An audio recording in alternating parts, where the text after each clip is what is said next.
ഏത് മതവിശ്വാസിയാണെങ്കിലും അവരുടെ ആചാരാഘോഷങ്ങൾക്കും ഭക്ഷണ രീതികൾക്കും തമ്മിൽ അഭേദ്യമായ ബന്ധമാണുള്ളത്.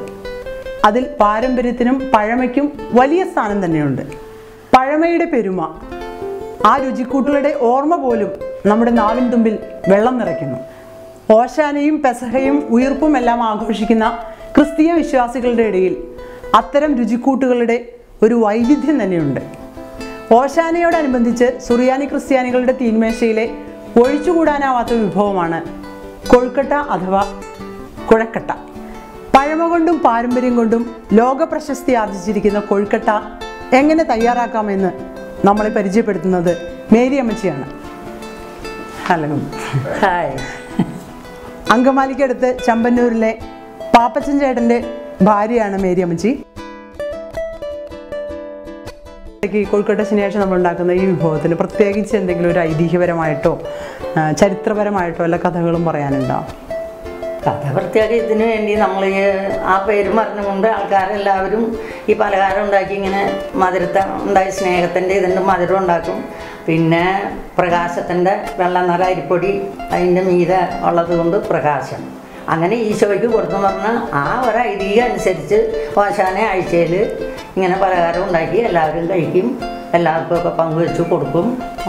മുന്നേ കാർമ്മന്മാർക്ക് കൊടുക്കും. അത് കഴിഞ്ഞ് മക്കൾക്കൊക്കെ അങ്ങനെ എല്ലാവരും കൊടുക്കും. അങ്ങനെ കഴിക്കും. അതിൻ്റെ ഈ പണ്ടൊക്കെ വീടുകളിൽ എന്ന് പറഞ്ഞു കഴിഞ്ഞാൽ കാരണവന്മാരെല്ലാവരും ഉൾപ്പെടെ സാധാരണ വീടുകളിൽ പാചകം ചെയ്യുന്നത് അമ്മമാരോ അല്ലെങ്കിൽ പെണ്ണുങ്ങളായിരിക്കും. പക്ഷേ ഈ ഓശാന അല്ലെങ്കിൽ വലിയ ആഴ്ചയിൽ വരുമ്പോഴത്തേനും ക്രിസ്തീയ കുടുംബങ്ങളിലെല്ലാം അപ്പൂപ്പന്മാരും വല്യപ്പന്മാരും അപ്പച്ചന്മാരും എല്ലാവരും കൂടി ഒരുമിച്ചാണ് കൊഴുക്കട്ട ഉണ്ടാക്കുന്നത് അല്ലേ? എല്ലാവരും സഹകരിക്കും എന്ന് മാത്രം. കൂടുതൽ ഭാഗം പെണ്ണുങ്ങളാണ്, അമ്മമാരാണ് ഇതിനെക്കുറിച്ച് ഉണ്ടാക്കാനും എടുക്കാനൊക്കെ ചെയ്യുന്നത്. അവരൊക്കെ തേങ്ങ ചരണ്ടി കൊടുക്കുകയോ അല്ലെങ്കിൽ ശർക്കരയൊക്കെ ഉരുക്കി കൊടുക്കുകയോ ഇങ്ങനെയൊക്കെ സഹായ സഹകരണങ്ങളൊക്കെ ചെയ്തു കൊടുക്കും. കൂടുതൽ ഭാഗവും പെണ്ണുങ്ങൾ അമ്മമാരാണ് അത് ഉണ്ടാക്കുന്നത്.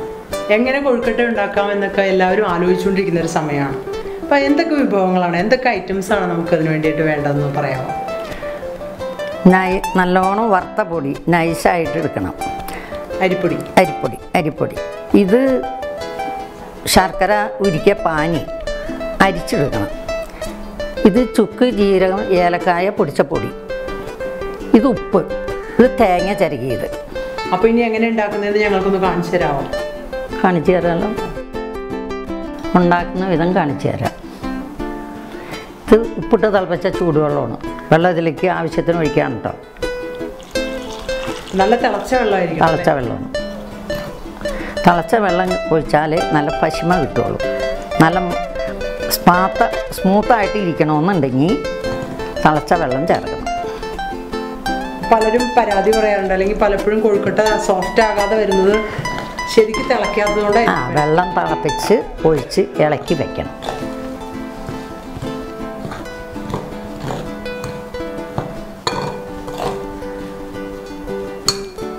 നമ്മൾ ചപ്പാത്തിക്ക് കുഴയ്ക്കുന്ന ആ ഒരു പാകത്തിന് ഇനി നമ്മൾ നല്ലോണം ഇത് കൈയും കൊണ്ട് കുഴച്ചെടുക്കണം. ഇപ്പം ഇത് ഇവിടെ ഇരിക്കട്ടെ, ചൂടാറട്ടെ. തിളച്ച വെള്ളം ഒഴിച്ച് കാരണം ചൂടാറി കഴിഞ്ഞിട്ട് കുഴയ്ക്കണം. അപ്പോഴേക്കും പാനി എടുത്തുമ്പോൾ തേങ്ങയും ചേർത്ത് ഇത് വരട്ടിയിടുക. തേങ്ങ വിളയിച്ചെടുക്കണം. ആദ്യം തന്നെ തേങ്ങ ഇടണം.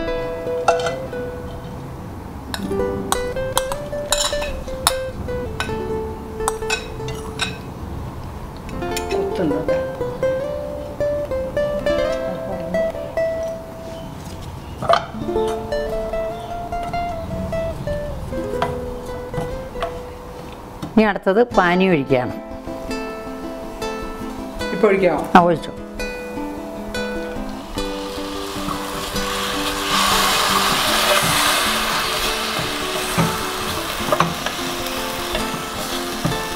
പാനി ഒഴിച്ച് അടി പിടിക്കാതെ ഇങ്ങനെ ഇളക്കിക്കൊണ്ടിരിക്കണം, അല്ലെങ്കിൽ അടിയിൽ പിടിച്ച് ഉറച്ചു പോകും. ഇതിൽ നമുക്ക് മധുരം ആവശ്യത്തിന് മധുരം ഉണ്ടാവും. കുട്ടികൾക്കൊക്കെ വലിയ ഇഷ്ടമായിരിക്കും. മുതിർന്നവർക്ക് ആരോഗ്യ പ്രശ്നങ്ങൾ കാരണം മധുരം കുറവ്. അത് തന്നെ.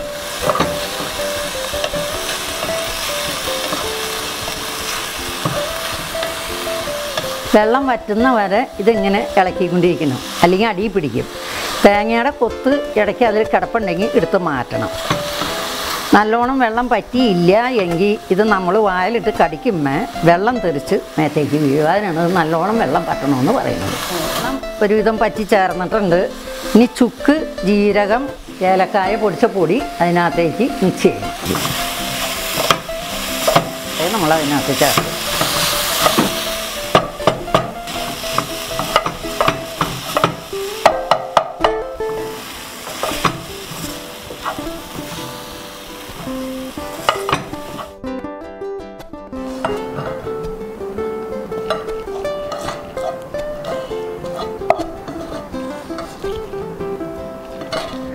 നമ്മൾ ശർക്കരയും തേങ്ങയും വിളയിച്ച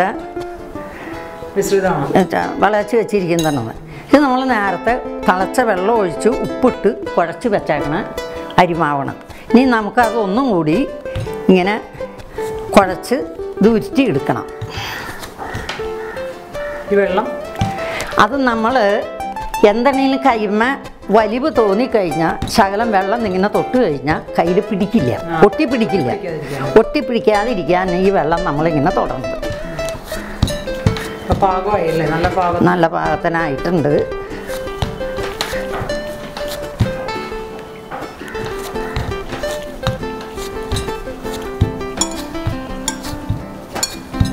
കുഴച്ച മാവ് റെഡി.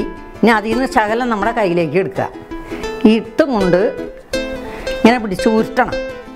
ഇങ്ങനെ ചെറിയ ബോളായിട്ട് ഇങ്ങനെ ഉരുട്ടിയിടണം. ഉരുട്ടിയെടുത്തും കൊണ്ട് രണ്ട് കൈയും കൊണ്ട് ഇതിങ്ങനെ മെനഞ്ഞെടുക്കണം. അതിനെ മെനഞ്ഞെടുക്കുന്ന പറയുന്നത്. ഇതിങ്ങനെ ഇങ്ങനെ കുഴിച്ച് നല്ല ക്ലിയറായിട്ട് ഇതെങ്ങനെ കുഴിച്ച് കുഴി ഉണ്ടാക്കി എടുക്കണം.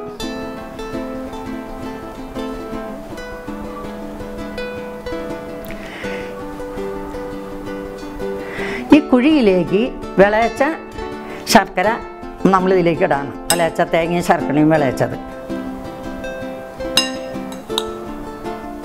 ഇത് ഈ പൊടിയുടെ പുറത്തൊന്നും ആവാൻ പാടില്ല. പുറത്തായി കഴിഞ്ഞാൽ വെള്ള കളർ മങ്ങിപ്പോവും.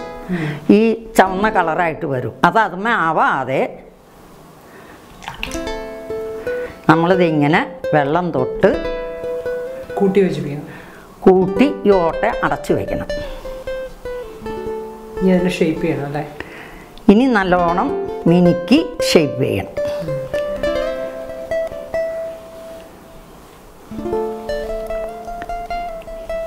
ഇങ്ങനെ കുഴച്ചുണ്ടാക്കുന്നതുകൊണ്ടായിരിക്കും കുഴക്കട്ടാന്ന് പേര് വന്നത്. കുഴക്കണത് കൊണ്ട് ആയിരിക്കും കാരണന്മാരങ്ങനെ പഴയ പേര് കൊഴുക്കട്ടാന്ന് ഉണ്ടാക്കി വെച്ചത്.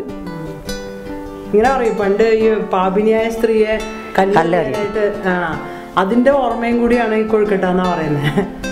ഇത് ഇങ്ങനെ 4 വശവും ചുരുട്ടി അടച്ച് വയ്ക്കുമ്പോൾ ഈ ശർക്കര ഉരുക്കിയത് അതിനകത്തേക്ക് വിളയിച്ചത് പുറത്ത് വരാൻ പാടില്ല. പുറത്ത് വന്നാൽ കറുത്ത നിറം വരും.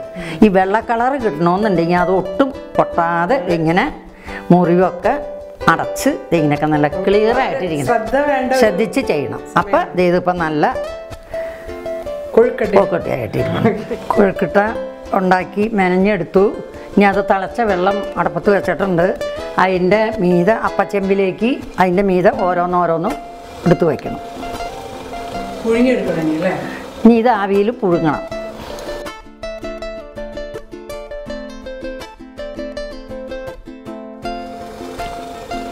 അടുപ്പത്ത് വെച്ച് കഴിഞ്ഞു. അടുത്തത് മൂടാൻ പോകുന്നു. അടപ്പ് വെച്ച് മൂടി ഉണ്ടാക്കി അടപ്പത്ത് വെച്ചു. പിന്നെ ഒരു 10 മിനിറ്റ് അപ്പോഴേക്കും അത് വേവും. 4 മണി പലഹാരം എന്ന രീതിയിൽ കൊഴുക്കട്ടയ്ക്ക് വലിയ സ്വീകാര്യതയാണുള്ളത്. കാരണം ഇന്നത്തെ ജീവിതശൈലി രോഗങ്ങൾ കൊണ്ട് എണ്ണ പലഹാരങ്ങൾക്ക് നമ്മൾ പതുക്കെ വിട പറയുമ്പോൾ കൊഴുക്കട്ടയ്ക്കുള്ളിൽ നമ്മൾ നിറയ്ക്കുന്ന ശർക്കരയും തേങ്ങയും അല്ലാതെ കുട്ടികൾക്ക് ആവശ്യമായ പോഷകാഹാരം നൽകുന്ന പച്ചക്കറികളും മറ്റു സ്പൈസസ് ചേർത്തിട്ടുള്ള വിഭവങ്ങളും നിറച്ച് കൊഴുക്കട്ട ഉണ്ടാക്കുന്ന രീതിയുമുണ്ട്. എന്തായാലും നമ്മുടെ കൊഴുക്കട്ട ഇപ്പോൾ ഏകദേശം റെഡി ആയിട്ടുണ്ട്. അമ്മച്ചി ഇനി അത് എടുക്കാനുള്ള തയ്യാറെടുപ്പിലാണ്. അടപ്പത്ത് വെച്ചത് ഇപ്പൊ നല്ല വെന്ത മണമൊക്കെ വരുന്നുണ്ട്. ഇനി നമുക്കത് ഇറക്കി വെച്ച് വെന്തോന്നൊന്ന് നോക്കാം. ഓക്കെ. നല്ല ആവി വരുന്നുണ്ട്.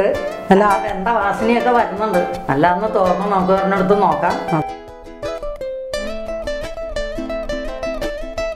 മുറിച്ച് ടേസ്റ്റ് ചെയ്ത് നോക്കാം. കണ്ടിട്ട് തന്നെ നല്ല കൊതിയാവുന്നുണ്ട്. നല്ല ആവി പറക്കുന്ന ഉണ്ടാക്കി കൊഴുക്കട്ട ചൂടാറിയിട്ടുണ്ട്. ഒരു കഷ്ണത്തിൽ ടേസ്റ്റ് ചെയ്ത് ആയിക്കോട്ടെ.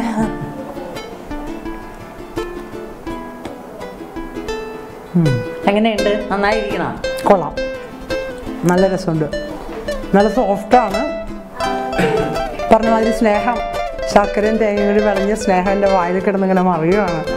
സൂപ്പറായിട്ടുണ്ട് കേട്ടോ, നല്ല കൊഴുക്കട്ട.